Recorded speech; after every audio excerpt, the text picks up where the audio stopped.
توت عنخ آمون أصغر ملك في مصر القديمة، وواحد من أصغر ملوك العالم.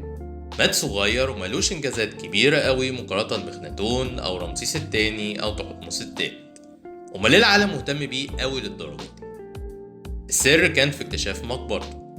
القصة بدأت سنة 1922 لما لورد إنجليزي اسمه اللورد كارنل فون مول بعثة استكشافية في الأقصر وأسوان، وكان قائد البعثة هو عالم الآثار الإنجليزي هوارد كارتر. البعثة استكشفت أماكن أثرية في وادي الملوك زي مقبرة الملكة حتشبسوت ومقبرة الملك تحتمس الرابع، وأخيرا مقبرة توت عنخ آمون.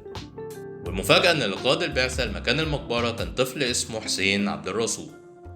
ولما فتحوا المقبرة اكتشفوا إن المقبرة سليمة ومليانة كنوز في كل حتة، وأهمها هي قناع توت عنخ آمون اللي أصبح علامة مسجلة لمصر القديمة.